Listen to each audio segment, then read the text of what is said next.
feel like I look a little bit sick, but I promise I'm fine. I just don't have the best lighting in my room. Anyways, today I'm doing a bookshelf tour. I thought it would be really fun to do because I finally got my bookshelf in order. I've had books on my floor for like a month and a half now, maybe. And the books just kept accumulating because I kept buying them. But I finally got myself together and I put all my books on my shelf. And there's some other places because space is limited on this thing. But don't worry, I'll show you all of them. This is the best shot I can get of the full body of the shelf. It's very tall and very skinny. So at the very top here, I have a variety of authors, but there's a lot of Donna Tartt on here, like The Goldfinch and The Secret History and The Little Friend.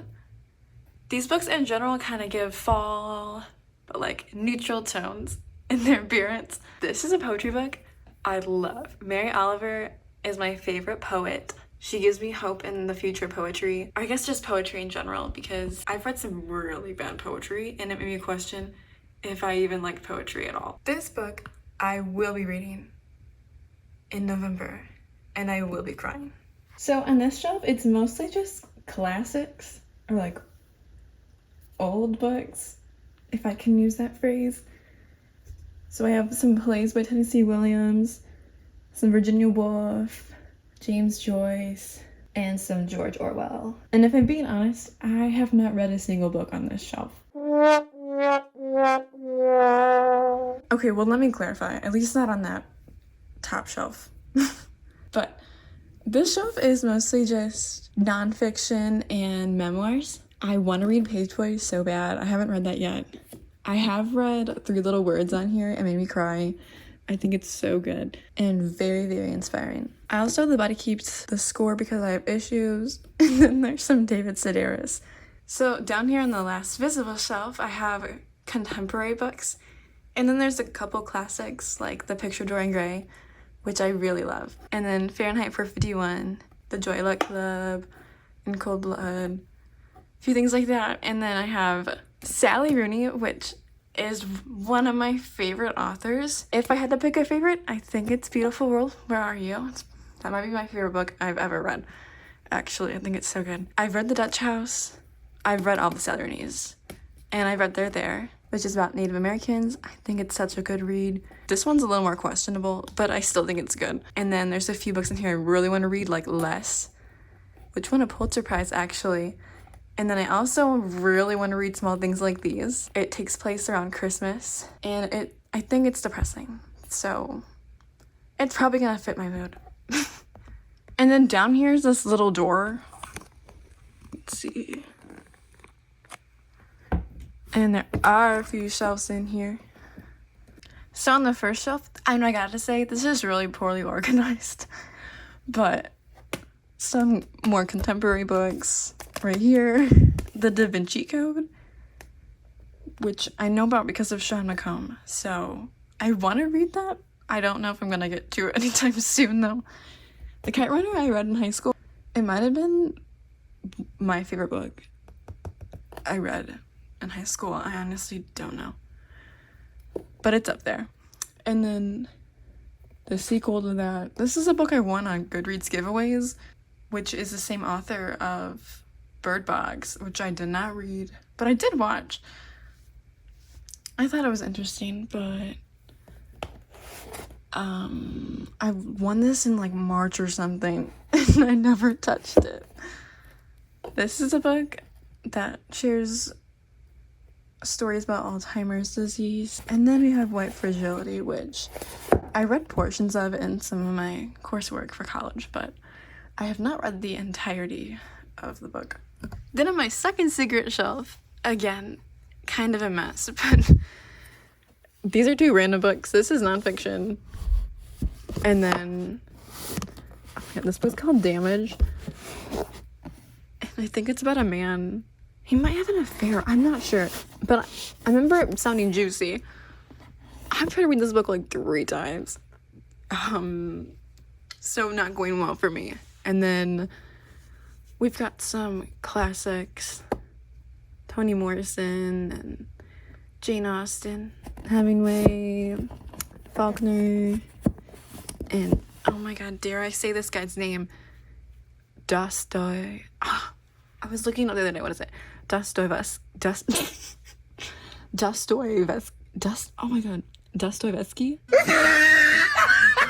Fyodor Dostoevsky? I don't know. Sorry, guys. Anyways, under the shelf is my, like, I had no space to put this anywhere else shelf. And also my forbidden shelf. Like, I own some books that I don't think I should own. You'll see what I mean. So hopefully you understand what forbidden means by now, because I literally have Colleen Hoover on here.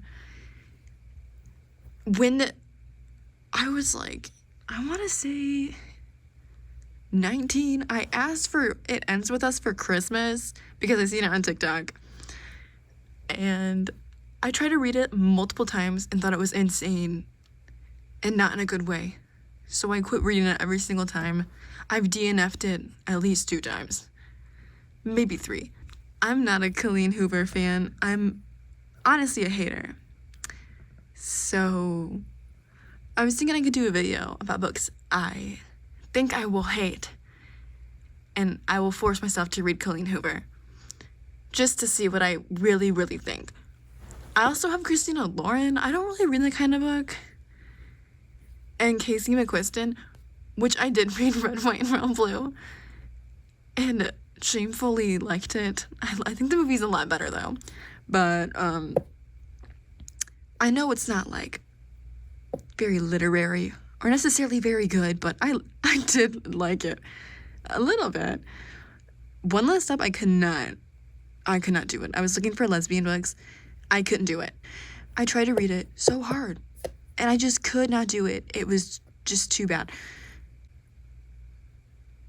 Then I have some random books I went from Goodreads, like Meet the Vendettas. I don't know why in the world I entered that. I think it's like a book inspired by the Kardashians. And then I have Songs on Endless Repeat, which I do actually want to read this. It's like some reviews on songs, I think. Then I have more James Joyce, which I probably won't touch because it's like 700 pages. The Great Alone, which is also really big. The Falls of Iona was a random book I found that was gay, so I bought it. And then I have Early Morning Riser, which I don't know much about, except I think it takes place in Michigan. So that comprises the actual bookshelf.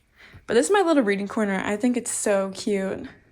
I've got a little beanbag and a bear, this little heart rug, and this is Baby Diva.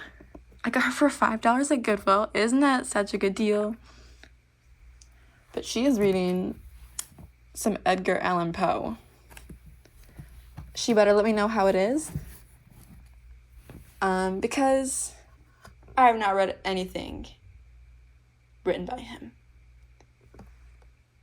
So she can be my reviewer to let me know if I should read it or not. And then I have these books under my nightstand. This is kind of all the series that I have. So this is the Neapolitan series, the Three Body Problem, and then I have the Hunger Games. Besides the Hunger Games, these have been recommended by people that I watch online, like Sean McComb, likes at least this one I know. And then Benchtopia. I love Benchtopia. Eliza McLamb, I know she likes these. And this right here is my cute little cat. She's a collectible. Aw, and I crocheted this. And then on top of my nightstand, we have this beautiful Crime and Punishment copy. It's got a little bookmark. And then on my dresser, I have more little bears. I think these are cats. I'm not really sure. I think they're so cute. But under this little kitty, I have a Little Women, some Play-Doh, just some like old books. I have read Of Mice and Men. I read that in high school. And then the last set of books I have is over here on my desk. These are all my fall books that I really want to read. It's kind of just kind of here. I'm probably not going to read all of these, but it just serves as a representation of what I can read if I want to pick something random that gives me October vibes. And this bookshelf was from Target in the dollar section for $5. I don't recommend it. It's so broken. I couldn't even put it together because when I started to put it together, it broke, and it already had broken pieces. So I don't recommend it. It looks like it's gonna bust any second. But it's here and there's books on it. So I will show you them. So down here at the bottom, we have some Stephen King, Dolores Claiborne, Gerald's Game. I think Gerald's Game is like someone's tied to a bed and then they get killed. So that would be very interesting. The Metamorphosis, which I actually just read, and I will give a review on that in my spooky October video. There's some Russian literature on here. Pride and Prejudice and Zombies, which I think is funny. I haven't even read the actual Pride and Prejudice because the language. I opened the book up and I was like, I don't know what's happening. So I read something different. Tenders the Flesh is on here. I think that's gonna be disgusting. I don't know how I can do it. It's more like a challenge to see if I can get myself to read it. Then there's some more Stephen King up here. I've never read a Stephen King book in my life, so I don't know if I even like him, but I own it. And then there's Frankenstein by Mary Shelley. I'm so excited to read that. I will definitely be reading that this fall. That's it for my tour, so let me know what you thought and what I should read next for fall. Bye bye.